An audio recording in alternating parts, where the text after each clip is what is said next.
В эфире новости, в студии Анастасия Кобызева. Здравствуйте. Вот главные темы.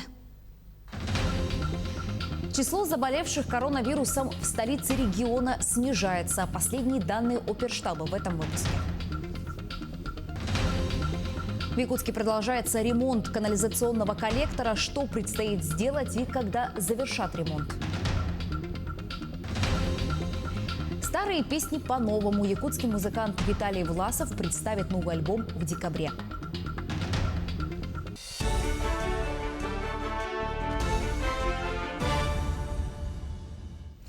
За сутки в Якутии зафиксировали 200 случаев заболевания коронавирусом. Об этом сообщила замруководителя регионального оперштаба Ольга Балабкина в ходе брифинга по эпидситуации.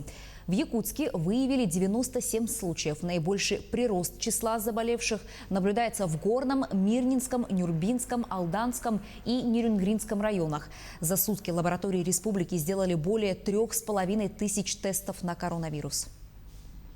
В столице республики зарегистрировано меньше 100 случаев, 97 случаев.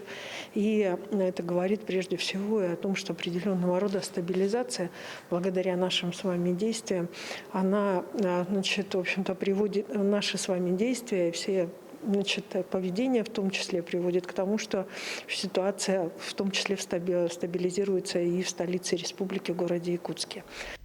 Между тем, 42 медика в Якутии, которые первыми получили прививку от COVID-19, перенесли вакцинацию легко. У всех выработались антитела. В настоящее время ожидается поступление следующей партии, которая также будет направлена на вакцинацию медработников. Тему продолжит Агафья Гоголева. Вакцина имеет ряд противопоказаний. Это гиперчувствительность к компонентам, аллергические реакции, беременность, грудное вскармливание, возраст до 18 лет. По словам медсотрудников, сразу после процедуры могут возникать местные реакции. Первые 2 дня может быть гриппоподобное состояние у человека. Это может повышение температуры тела, озноб, миалгия, артралгия. Но это побочные действия проходит через 1-2 дня. В целом, вся процедура получения вакцины занимает около часа. Туда входит осмотр врача, разморозка вакцины и наблюдение за состоянием после прививки. Перед тем, как получить вакцину, конечно, непосредственно проходят медицинское наблюдение у терапевта. Терапевт дает допуск, там пациенты заполняют анкету и согласие. Потом получают, вакцинируются первым компонентом, а по истечении 3 недель уже получает второй компонент. Первую вакцину «Спутник Ви» получила педиатр поликлиники номер 1 Туяра Бурнашова. Несмотря на волнение, она уверена, вакцина – главное оружие в борьбе с коронавирусной инфекцией. Конечно, первую эту вакцинацию получаем мы, медики, потому что работаем в самом очаге, можно сказать, этой инфекции. Поэтому нам необходима эта вакцинация. Но после вакцинации чувствую себя нормально, она даже безболезненная, можно сказать. Напомним, первую партию вакцины, состоящую из 42 доз, поставили медицинским сотрудникам еще в сентябре, тем, кто непосредственно работает с больными. В конце декабря ожидается еще одна партия. А для населения вакцину планируют доставить уже в следующем году. Агафья Гоголева, Илья Сыромятников, Якутск. Вице-премьер России Татьяна Голикова уточнила правила употребления алкоголя при вакцинации от коронавируса. Так, не рекомендуется употреблять спиртные напитки за 3 дня до и в течение 3 дней после вакцинации.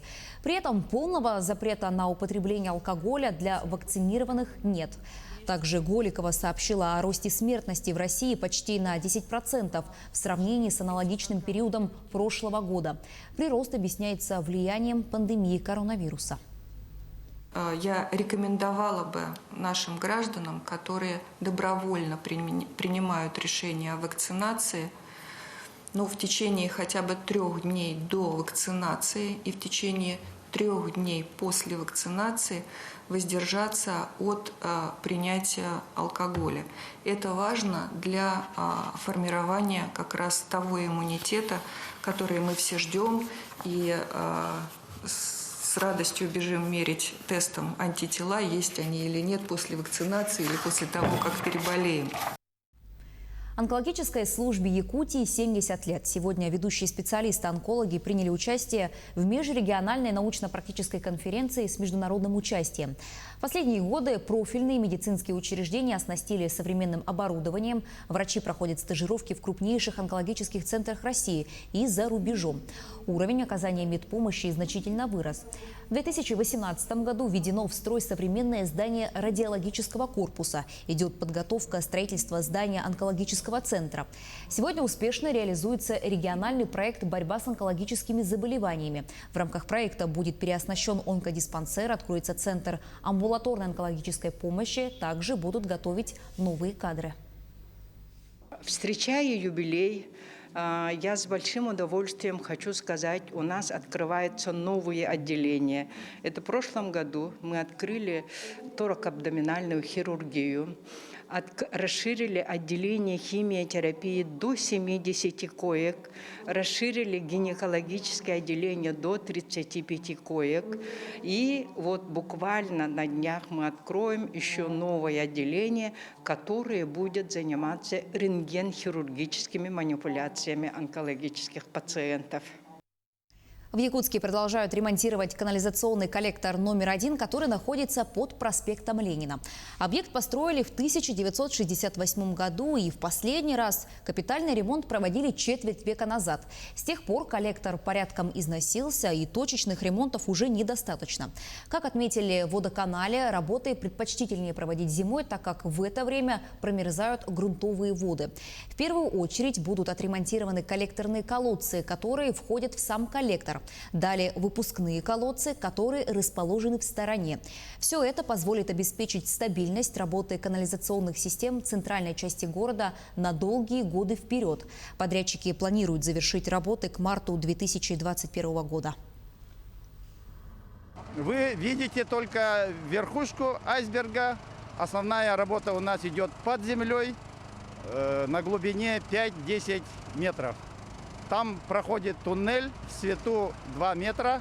Срок работы очень сжатый, поэтому мы выставили 9 подрядных организаций.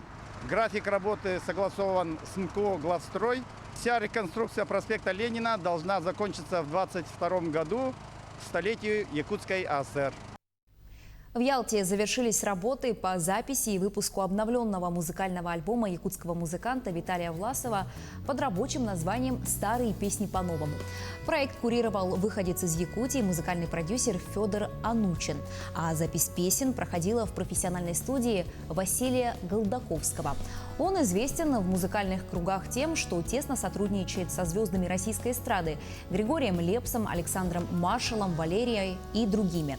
Новые аранжировки хитов Виталия Власова, полюбившиеся якутянам, обрели современное звучание. Проект приурочен к 60-летию популярного рок-музыканта, гитариста, певца и поэта. Презентация альбома Виталия Власова состоится в середине декабря в Якутске.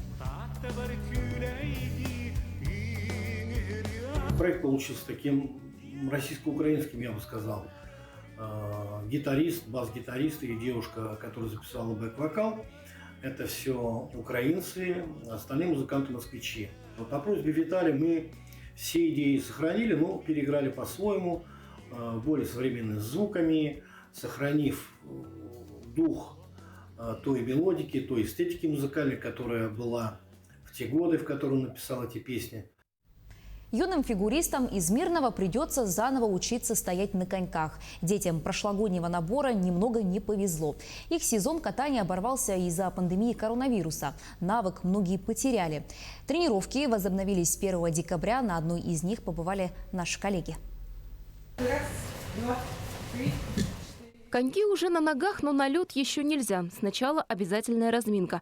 Мышцы нужно разогреть перед долгой тренировкой. Юным фигуристам приходится вновь привыкать к продолжительному катанию.